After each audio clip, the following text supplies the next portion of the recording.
రాకపోతే వేరే దాంట్లో వెళ్ళి అంతకన్నా బాగవుతాడు.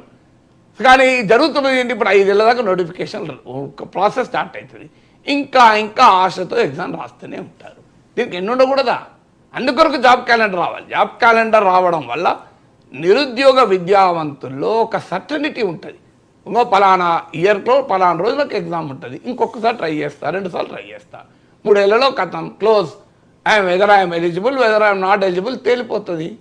నాకు వస్తుంది అనుకుంటే అది గవర్నమెంట్ జాబ్ రాదు అనుకుంటే అంతకన్నా బెటర్ పోస్ట్కి వెళ్ళిపోతా, అంతకన్నా బెటర్ జీవితం కొరకు ప్రయత్నిస్తా. అది కదా ఒక స్పిరిట్ అనేది ఉండాలి. మన ఈ నిరుద్యోగ యువతకి ఈ స్పిరిట్ నేర్పుతలేం. 10 ఏళ్ల పాటు అశోక్ నగర్లో ఉండేలా చేస్తున్నాం. ప్రభుత్వం ఈ నోటిఫికేషన్ల గోల వల్ల, ఎగ్జామినేషన్ పేపర్ లీక్ల గోల వల్ల, ఎగ్జామ్లు వాయిదా పడడం గోల వల్ల 10 ఏళ్ల పాటు అశోక్ నగర్లో మెస్సులలో తినే జీవితాన్ని ఇస్తున్నాం యూత్కు. అది that is the greatest wastage of human resources. అది సమాజానికి ఎంత నష్టం, మానవుల నష్టం కదా. బ్రిలియంట్ పిల్లలు. మళ్ళీ ఇక్కడ నేను చాలామంది క్లాసులు చెప్పాను కనుక అద్భుతమైన పిల్లలు. వాళ్ళకున్న ఆర్థిక సామాజిక స్థితి వల్ల ప్రభుత్వ ఉద్యోగం కొరకు ఉన్నారు, కానీ వాళ్ళు ప్రభుత్వ ఉద్యోగం కాదనుకుని అంతకన్నా